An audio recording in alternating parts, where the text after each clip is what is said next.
बिस्मिल्लाहिर्रहमानिर्रहीम। हम पढ़ रहे थे human urinary system, chapter number 15, homeostasis. आज का जो टॉपिक है कंसंट्रेशन ऑफ यूरिन। यूरिन जो है किस तरीके से उसकी कंसंट्रेशन को मैनेज किया जाता है, उसमें कितना पानी जो है वो एक्सक्रीट करना है, वो कितना गाढ़ा होना चाहिए, क्या बॉडी का पानी बचाना चाहिए या नहीं बचाना चाहिए, अगर बचाना है तो कैसे। हमारी बुक ने जो है इसके मुताबिक एक ब्रीफ सा डाटा दिखा हुआ है, तो उसे हम देखते हैं कि हमारी बॉडी यूरिन की कंसंट्रेशन को कैसे मैनेज करती है। उसके लिए हमारी बुक ने जो है वो दो मैकेनिज़्म लिखे हैं, एक हार्मोनल कंट्रोल है और दूसरा काउंटर करंट मैकेनिज़्म है। वो हम देखते हैं, जो दोनों को एक एक बारी बारी करके। हार्मोनल कंट्रोल के अंदर दो हार्मोन्स का जिक्र है। नंबर वन है ADH। ADH stands for anti diuretic hormone. Anti diuretic का मतलब क्या बनेगा, डायूरेसिस होते हैं डाइल्यूटेड यूरिन बनने को। एंटी डायूरेसिस का मतलब है ऐसा हार्मोन जो डाइल्यूटेड यूरिन नहीं बनने देगा। एंटी डायूरेटिक हार्मोन है वो रिलीज़ किया जाता है। इसका मकसद क्या है, डाइल्यूटेड यूरिन ना बने, मतलब गाढ़ा यूरिन बने, मतलब यूरिन के अंदर पानी ज़ाया ना हो। जो पानी यूरिन के अंदर जा रहा था उसको बचाया जाए और उसे बॉडी के अंदर रखा जाए, ताकि बॉडी का पानी जो है मेंटेन रहे और उसका वॉल्यूम जो है वो मेंटेन रहे। देखें जी, अब देखना ये है कि मुख्तलिफ़ किस्म के पॉइंट्स हैं इसके अंदर और वो MCQ वगैरह भी बनते हैं। ADH formed in hypothalamus. Hypothalamus brain का एक पार्ट है, वहाँ बनता है और बनने के बाद इसे पोस्टीरियर पिट्यूटरी ग्लैंड उसके अंदर स्टोर कर दिए जाते हैं। पोस्टीरियर पिट्यूटरी से ऑन डिमांड रिलीज़ किया जाता है, इसीलिए इसे कहते हैं formed in hypothalamus, release from posterior pituitary. और एक्ट ऑन करता कहाँ पे जाके एक्ट है, ये एक्ट करता है कलेक्टिंग डक्ट्स ऑफ नेफ्रॉन। जहाँ पे सारे नेफ्रॉन आके जुड़ते हैं कलेक्टिंग डक्ट्स की सूरत में, वहाँ अटैक करता है। हाँ जी, अब ये कब रिलीज़ होता है, ADH की ज़रूरत कब पड़ती है, ड्यूरिंग वाटर शॉर्टेज। जब जो है वो हम पानी कम पी रहे हों, जब हमने रोज़ा रखा हुआ हो, दोपहर के 3-4 बज गए, रोज़ा रखा हुआ, सुबह से पानी कोई नहीं पिया, हमारी बॉडी के अंदर पानी की शदीद कमी है, बाहर धूप पड़ रही है, बंदा बाहर भी गया था, पसीना भी आ गया, तो पानी की शदीद कमी होगी बॉडी में। अब ADH रिलीज़ होगा और पानी बचाएगा, यूरिन में नहीं जाने देगा। आप देखते हैं जब भी हमने रोज़ा रखा हुआ हो तो यूरिन जो होता है वो बहुत गाढ़ा होता है, वो पतला नहीं होता। हाँ, सुबह सुबह जब हम 2-4 गिलास पानी के इकट्ठे पी लेते हैं तो वो फ़ौरन जो है वो पानी के गिलास जो है वो रिलीज़ हो जाते हैं। तो जी कब रिलीज़ होगा, ड्यूरिंग वाटर शॉर्टेज, या इसे वाटर शॉर्टेज को कहते हैं हाई ऑस्मोटिक प्रेशर। बॉडी का जो है ऑस्मोटिक प्रेशर ज़्यादा होगा। Osmotic pressure means power of suction of water, पानी को जज़ब करने की सलाहियत। किसी खुश्क चीज़ में ही होती है पानी को जज़ब करने की सलाहियत, गीली चीज़ में नहीं होती। तो release during water shortage, high osmotic pressure, और जब ब्लड वॉल्यूम लो हो जाए, ब्लड प्रेशर लो हो जाए, उसमें उस वक्त ADH रिलीज़ होगा। इन सब का मतलब एक ही है कि पानी की कमी है। पानी की कमी होगी तो ब्लड वॉल्यूम कम होता है, और ब्लड वॉल्यूम कम होगा तो ब्लड प्रेशर कम होता है। तो ब्लड वॉल्यूम को मेंटेन करने के लिए, ब्लड प्रेशर को मेंटेन करने के लिए, बॉडी की जो है वो वाटर को मेंटेन करने के लिए ADH आता है, कलेक्टिंग डक्ट के ऊपर एक्ट करता है। उसमें से जो यूरिन बह के जा रहा होता है वहाँ से वाटर को रीअब्जॉर्ब करवा के ब्लड में डाल देता है, ताकि जो है ब्लड का वॉल्यूम मेंटेन हो। यूरिन में कम पानी जाता है तो कम ही जाए, कोई मसला नहीं। ले जी, दूसरा हार्मोन जो है ADH के बाद एल्डोस्टेरोन है। एल्डोस्टेरोन क्या करेगा, इसमें फिर वही सवाल है कि एल्डोस्टेरोन की साइट ऑफ एक्शन कहाँ है, एल्डोस्टेरोन कहाँ से आता है। तो 2-3 पॉइंट हैं जी। एक है formed and release from adrenal cortex. जो ग्लैंड्स हमने देखे थे किडनी के ऊपर लगे हुए, हमने बात की थी इसके ऊपर, किडनी के ऊपर लगे हुए ग्लैंड जो हैं एड्रिनल ग्लैंड होते हैं। उन एड्रिनल ग्लैंड के 2 पार्ट्स होते हैं, एक कॉर्टेक्स, एक मेडुला। तो एड्रिनल कॉर्टेक्स में से रिलीज़ होता है, बाहर वाले पोर्शन से। एक्ट ऑन असेंडिंग लिम, ये एक लूप ऑफ हैनले बना हुआ है हमारे सामने तस्वीर के अंदर। इसकी राइट साइड देखें लूप की, वो असेंडिंग लिम है, ऊपर की तरफ चढ़ रहा है। यहाँ पे अटैक करना है इसने असेंडिंग लिम के ऊपर और रीअब्जॉर्प्शन ऑफ साल्ट्स करने हैं। वाटर सोडियम क्लोराइड को यहाँ से रीअब्जॉर्ब कराना है, जैसे कि डायग्राम में नज़र आ रहा है।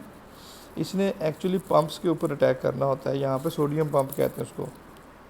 तो सोडियम पंप्स जो हैं वो चल पड़ते हैं इसके एल्डोस्टेरोन के ज़ेरे असर।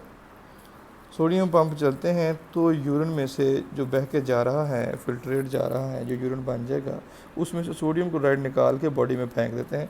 हम कहते हैं सोडियम क्लोराइड की रीअब्जॉर्प्शन हो गई। ठीक है जी। तो दो हार्मोन हो गए, एक है एडीएच और दूसरा है एल्डोस्टेरोन। एडीएच का एक्ट हुआ कलेक्टिंग डक्ट के ऊपर, एल्डोस्टेरोन ने एक्ट किया कहाँ पे, ascending Liam of loop of Henle के ऊपर। अब ये कंसंट्रेशन ऑफ यूरिन कैसे कराएगा, ये तो सोडियम क्लोराइड उसमें से निकलवा रहा है। तो बहते हुए यूरिन में से जब सोडियम क्लोराइड यानी साल्ट निकल जाएगा तो वो डिल्यूट होने की बजाय कंसनट्रेट नहीं हो जाएगा, सॉरी कंसनट्रेट होने की बजाय डिल्यूट नहीं हो जाएगा। बहरहाल हम देखते हैं अगला जो मैकेनिज़्म है, इसमें ये बात वाज़ेह हो जाएगी। काउंटर करंट मल्टीप्लायर मैकेनिज़्म है। अब ये काउंटर करंट क्या है, काउंटर करंट कहते हैं उल्टे बहाव को। जो लूप होते हैं इसमें राइट साइड से आप देखें जो है वो मटेरियल नीचे की तरफ आते हैं, लेफ़्ट साइड से ऊपर की तरफ जाते हैं। एक मटेरियल नीचे आ रहा है, मटेरियल ऊपर जा रहा है, तो लूप के आमने सामने जो दोनों विंग आ जाते हैं उनके अंदर बहाव उल्टा है। एक में बहाव नीचे को, एक में बहाव ऊपर को। हम इसे काउंटर करंट कहते हैं। इसमें जो है वो किस तरीके से जो है हमारी हेल्प होती है। सबसे पहला पॉइंट तो ये है, अब राइट साइड पे देखें, मैं वो ले लेता हूँ, हाँ जी। अब यहाँ पे देखें राइट साइड के अंदर इधर सोडियम क्लोराइड जो है वो रीअब्जॉर्ब करवाई जाएगी पंप की सूरत में। सोडियम क्लोराइड यहाँ से निकल के ल्यूमेन में आ जाएगी यहाँ। अब ल्यूमेन के अंदर साल्ट बढ़ गया। जब साल्ट बढ़ेगा, आप जानते हैं वाटर पोटेंशियल कम होगा, तो वो इर्द गिर्द से जहाँ से पानी आ सकता है, जहाँ से पानी डिफ्यूज़ कर सकता है, उसको जो है पानी को खींच लेगी। तो जो डिसेंडिंग लिम है वहाँ से पानी बाहर आ जाएगा। ये देखिए पानी बाहर उसने दिखाया भी हुआ है, ये पानी बाहर आ जाएगा। अब जब पानी बाहर आ जाएगा तो यहाँ से करीब से ब्लड वेसल गुजर रही हैं, आप जानते हैं पेरिटिबुलर कैपिलरीज भी हैं, वादा रेक्टा भी होंगे, वो इस पानी को ले जाएंगे। सोडियम क्लोराइड को नहीं लेके जाएंगे, सिर्फ पानी को ले जाएंगे। पानी फिर कम का कम रह गया, फिर जो है वो सोडियम क्लोराइड बाहर ज़्यादा है, वो डिसेंडिंग लिम से और पानी बाहर निकल आएगा, उसे भी ब्लड ले जाएगा। पानी जो भी निकलेगा ब्लड ले जाएगा। इधर से पंप चलते जा रहे हैं, तो जो पहले सोडियम क्लोराइड बाहर निकल रही थी, उसके बाहर निकलने की मिकदार जो है वो पहले से डुप्लीकेट हो गई। पहले फ़र्ज़ करें 100 मिलीग्राम थे सोडियम क्लोराइड, अब 200 मिलीग्राम हो गए। तो पानी को सक करने की जो एबिलिटी थी वो भी पहले से डुप्लीकेट हो गई। पहले अगर जो है वो 100 मालिक्यूल पानी निकलता था, अब 200 मालिक्यूल निकलने लग गया। पर मसला ये है कि ये 200 का 200 जो मालिक्यूल होगा इसे ब्लड ले जाएगा। जितना पानी निकलेगा सब ब्लड ले गया। पर सोडियम क्लोराइड के पंप चली जा रहे हैं और सोडियम क्लोराइड को ब्लड नहीं उठा रहा। भी पहले 200 मिलीग्राम थे, अब 300 हो जाएंगे। तो वाटर के रीअब्जॉर्ब होने की जो सलाहियत है पहले डुप्लीकेट हुई, अब ट्रिप्लीकेट हो जाएगी। तो बारी बारी क्या होगा, हर स्टेप के अंदर जो रीअब्जॉर्प्शन ऑफ वाटर है वो मल्टीप्लाई हो रही है, बदल रही है, बढ़ रही है। तो हम कहते हैं इधर से साल्ट निकलता है और उधर से पानी निकलता है। ओवरऑल क्या होता है, पानी इतना ज़्यादा निकल आता है कि यूरिन जो बहता हुआ जा रहा है वो गाढ़ा हो जाता है। तो हम कहते हैं जी डायरेक्टली देखने में तो एल्डोस्टेरोन जो है वो सोडियम क्लोराइड के पंप चलाता है, सोडियम क्लोराइड रीअब्जॉर्ब कराता है, मगर उसके जवाब में जब काउंटर करंट चलता है तो वाटर बहुत रीअब्जॉर्ब होता है, जिसकी वजह से यूरिन गाढ़ा हो जाता है। तो what is counter current multiplier mechanism, ज़रा देखते हैं जी। इसको मैं ख़त्म कर लूँ जी, ये मार्किंग्स जी। काउंटर करंट मल्टीप्लायर मैकेनिज्म क्या है, gradual osmotic outflow of water from loop of Henle into the interstitial fluid. Gradual है, Aahista Aahista. Osmotic outflow of water है, साल्ट की वजह से वाटर बाहर निकला है, from loop of Henle into the interstitial fluid. ठीक है जी, इंटरस्टिशियल फ्लूइड में आ गया, वहाँ से वो ब्लड में चला जाएगा। Outer side is more concentrated due to sodium chloride and urea. जो इंटरस्टिशियल फ्लूइड में ये सोडियम जो है वो आया है वाटर, क्योंकि वहाँ पे सोडियम क्लोराइड बहुत ज़्यादा फेंक दिया गया था एल्डोस्टेरोन की मदद से। इसके अलावा यूरिया भी रीअब्जॉर्ब होता है थोड़ा बहुत, इनर मेडुला के अंदर मौजूद होता है, वो कलेक्टिंग डक्ट से रीअब्जॉर्ब हुआ था। तो दो ये MCQ लिखा हुआ है जी, एंड वाला लाइन जो है ना, कि जो इनर मेडुला है उसकी इंटरस्टिशियल फ्लूइड जो है हाईली कंसनट्रेटेड होती है, और लूपोफेनले के डिसेंडिंग लिम्ब से वाटर को रीअब्जॉर्ब करने की उसकी जो है वो कोशिश होती है। वो इनर मेडुला कंसनट्रेटेड क्यों है? एक तो सोडियम क्लोराइड के पंप चलते हैं इसकी वजह से, दूसरा जो है थोड़ा बहुत कलेक्टिंग डक्ट से यूरिया भी रीअब्जॉर्ब होता है। तो जी ये एक हमारे पास टॉपिक है कंसंट्रेशन ऑफ यूरिन किस तरीके से होती है। 2 पॉइंट हो गए, हार्मोन और काउंटर करंट। हार्मोन में आपने 2 पॉइंट लिख दिए। नेक्स्ट चलते हैं जी हमारे पास, नेक्स्ट क्या है? हाँ जी, नेक्स्ट है किडनी प्रॉब्लम्स। किडनी प्रॉब्लम्स 2 हैं, एक किडनी स्टोन डिस्कस किया आपकी बुक ने, और दूसरा डिस्कस किया हुआ है किडनी फेलियर। तो किडनी स्टोन्स देखते हैं क्या होते हैं। स्टोन्स कोर्स हार्ड ऑब्जेक्ट्स हैं स्टोन्स, जिस तरीके स्टोन होते हैं पत्थर, वैसे आमतौर पे पत्थरियाँ भी कहते हैं जी, ये पत्थरियाँ वो छोटे छोटे पत्थर से हो जाते हैं। वो पत्थर जो है वो ऐसा नहीं है कि हम खाते हैं पत्थर तो वो उस पर पहुँच जाता है किडनी के अंदर। हमारा खाया पिया जो है वो पहले ब्लड में जाता है, और अगर नकारा हो या कोई पत्थर हो या एब्जॉर्ब ना हो सकता हो, फीसिस में चला जाता है, खाया पिया किडनी में नहीं जाता। मगर अल्टीमेटली तो यही चीज़ें होती हैं जो हम खाते पीते हैं, डायरेक्ट तो नहीं जाती, मगर वो ब्लड में जाती हैं। ब्लड में अगर बहुत ज़्यादा हो जाए फिर वो यूरिन में जाती हैं, किडनी में जाती हैं, तो वहाँ से जो है वो फिर किडनी का स्टोन बनता है। देखिए क्या लिखे जी, hard object found by precipitation of certain chemicals in kidney. Kidney के अंदर कुछ केमिकल्स प्रेसिपिटेट कर जाते हैं। अब प्रेसिपिटेट केमिकल्स कैसे करते हैं या क्रिस्टलाइज जो है वो कैसे होते हैं? आपने केमिस्ट्री में पढ़ा हुआ क्रिस्टलाइजेशन फर्स्ट ईयर के अंदर। वो तभी क्रिस्टलाइजेशन या प्रेसिपिटेशन होती है जब हमारे पास जो सोल्यूशन है वो कंसनट्रेटेड हो, या आप कहते हैं वहाँ पे सुपर सैचुरेटेड सोल्यूशन हो, तो उसके अंदर जो है वो फिर प्रेसिपिटेशन हो जाती है। तो यहाँ पर भी किडनी में ऐसे ही है, अगर हमारा यूरिन जो है वो बहुत ज़्यादा कंसनट्रेटेड बनता है और हमें पानी पीने की आदत नहीं है, हम रोज़ ऐसा ही करते हैं, पानी नहीं पीते हैं और कंसनट्रेटेड यूरिन बनता है, तो वो किडनी के पेल्विस में से गुजरेगा, जब थोड़ी देर स्टे करेगा तो वहाँ थोड़ी थोड़ी प्रेसिपिटेशन होना शुरू हो जाएगी। थोड़ी थोड़ी वो थोड़ी थोड़ी करते करते करते करते क्रिस्टल जमा होते होते काफ़ी जमा हो जाएंगे। ये देखें जी, किडनी स्टोन जो हैं बनते किडनी में हैं, और रोल करके ऊपर वाली डायग्राम में देखें वो यूरिटर में भी मौजूद हैं या ब्लैडर में भी आ सकते हैं, मगर बनेंगे कहाँ पे? किडनी के अंदर ही बनेंगे। तो किडनी के अंदर स्टोन जो है वो किधर बन रहे हैं? इसके पेल्विस एरिया के अंदर, क्योंकि यहाँ से यूरिन गुजरता है, और यूरिन अगर कंसनट्रेटेड बने मुस्तकिल ही, तो फिर ये आहिस्ता आहिस्ता उसके केमिकल जो हैं वो प्रेसिपिटेट डाउन करते रहते हैं और नीचे क्रिस्टलाइज होते रहते हैं, और एक जो है वो कलेक्शन हो जाती है, हार्ड ऑब्जेक्ट बन जाता है, हम उसे स्टोन कहते हैं। किन वजूहात की बिना पे स्टोन बनने के चांसेस ज़्यादा हैं? वो हम देखते हैं जी, 2 तरीके, 2 वजह हैं आम तौर पे जिससे स्टोन ज़्यादा होते हैं। एक को कहते हैं हाइपर कैल्सीमिया। हाइपर कैल्सीमिया का मतलब है, हाइपर मीन ज़्यादा, calcaemia mean calcium, more calcium in the blood. ठीक है, इसकी वजूहात जो है वो 17 चैप्टर में पढ़ेंगे। 2 हार्मोन होते हैं, पैराथॉर्मोन और कैल्सिटोनिन। वो कैल्शियम को मैनेज कर रहे होते हैं बॉडी के अंदर। अगर उसमें डिस्टर्बेंस हो जाए तो ब्लड के अंदर जो है वो क्या होगा, कैल्शियम लेवल शूट कर जाएगा। और स्टोन में अक्सर कैल्शियम होता है, इस पे बात करते हैं जी, स्टोन्स के अंदर अक्सर कैल्शियम ही होते हैं। दूसरा प्रॉब्लम है मेटाबॉलिक हाइपर ऑक्सिल यूरिया। हाइपर कहते हैं ज़्यादा को, ऑक्सल यूरिया कहते हैं ऑक्सलेट्स को। यूरिन के अंदर जो है ऑक्सलेट ज़ाया होना शुरू हो जाते हैं। ऑक्सलेट ज़ाया कैसे होते हैं? असल में ब्लड में ही होते हैं, किडनी उसे निकाल देता है बॉडी से। तो जो स्टोन्स हैं उसमें ऑक्सलेट का भी बड़ा किरदार है। और ऑक्सलेट आते कहाँ से? ये लीफी वेजिटेबल से, सब्ज़ पत्ते वाली सब्जियों से, जैसे पालक है, जैसे जो है वो साग है, या टमाटरों से आते हैं ऑक्सलेट्स ज़्यादा। तो ये ऑक्सलेट्स बॉडी में ज़्यादा हो जाते हैं, जिनकी वजह से स्टोन बनने के चांसेस जो है वो बढ़ जाते हैं। अब देखते हैं टाइप्स ऑफ स्टोन। इसमें ज़्यादा बात वाज़ेह होगी कि कैल्शियम और ऑक्सलेट जो है वो किस तरीके से ज़्यादा स्टोन बनाने के अंदर इन्वॉल्व है। स्टोन की 3-4 किस्में हैं।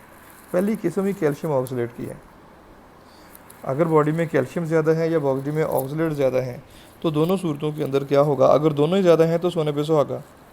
दोनों सूरतों में क्या होगा, किडनी के अंदर स्टोन बनने के चांसेस जो हैं वो बहुत ज़्यादा हो जाएंगे, क्योंकि ये कैल्शियम ऑक्सलेट जो है प्रेसिपिटेट डाउन करता है पेल्विस के अंदर और क्रिस्टलाइज हो जाता है वहाँ पे। इसके अलावा कैल्शियम फॉस्फेट के भी स्टोन होते हैं, ठीक है, 15% वो स्टोन होते हैं, 70% कैल्शियम ऑक्सलेट के स्टोन है।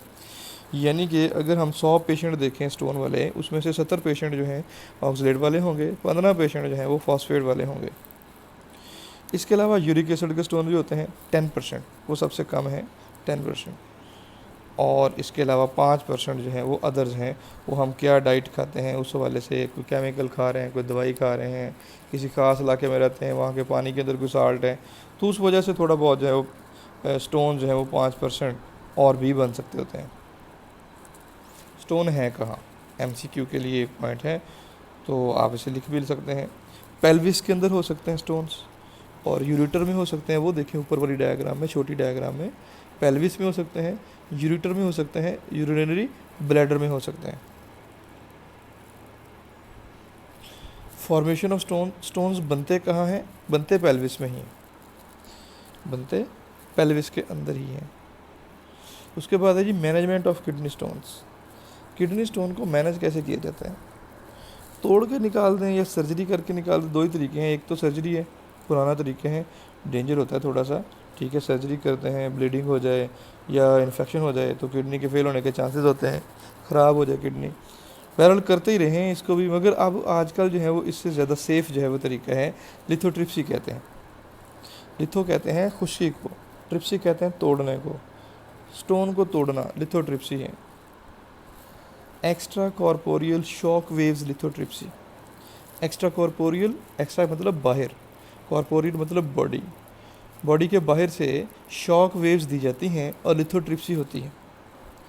बॉडी के बाहर से शॉक वेव्स देंगे और बॉडी के अंदर स्टोन टूटेगा, यानी किसी किस्म की सर्जरी नहीं है, किसी किस्म का कट नहीं लगना, बाहर के ऊपर से ही बॉडी के ऊपर जो है वो हमने रेडिएशंस डाल देनी है। वो कौन सी, उस पर बात करते हैं। ये देखें जी, साइड पे एक डायग्राम शो हुई है, उसमें एक जो है वो मरीज़ लेटा हुआ है मशीन के नीचे और उसके ऊपर से जो है वो हम रेडिएशन डाल सकते हैं। नीचे जो है वो किडनी शो किए गए हैं।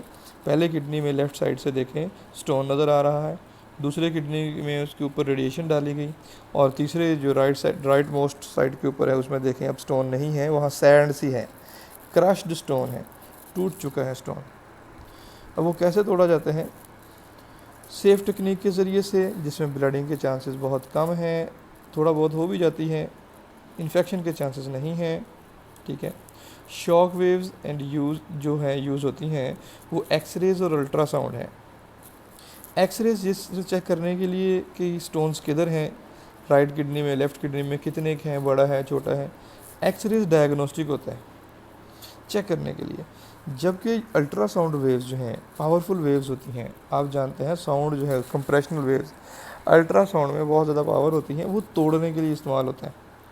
किडनी के पीछे से जो है वो मशीन पे या जो है वो हम रेडिएशन डाल देते हैं नीचे से, वो देखें पेशेंट जो है वो ऊपर से मशीन जो है वो उसको नीचे से रेडिएशन डाल रही है, तो उससे क्या होगा, स्टोन क्रश हो जाएगा। 2-3 दफ़ा करना पड़ेगा, एक ही दफ़ा में सैंड नहीं बनती। एक दफ़ा क्रश करते हैं, 2 दफ़ा डालते हैं रेडिएशन, 3 दफ़ा डालते हैं, वो पहले स्टोन टूटता है, फिर ज़्यादा टूटता है, फिर उसके बाद बारीक बारीक हो जाता है। जब ऐसा कर रहा होता है तो फिर पेशेंट को कहते हैं कि आप जो है वो बहुत ज़्यादा पानी पिए, पानी पीते रहें, बस पानी पीते रहें। तो उससे क्या होता है कि जो डिल्यूटेड यूरिन बनता है बार बार, और जो भी सैंड वगैरह बनती है उसके साथ रिलीज़ हो जाती है, बॉडी से बाहर चली जाती है। लेकिन ये हमारे पास जो है आज का टॉपिक था, किडनी स्टोन्स कहाँ बनते हैं, कितनी किस्म के होते हैं, उसको मैनेज कैसे किया जाता है, इसके ऊपर जो क्वेश्चन है वो हम करेंगे। अगर आपका कोई मसला हुआ, कल इंशाल्लाह बाकी लेक्चर पढ़ेंगे। अल्लाह हाफिज़।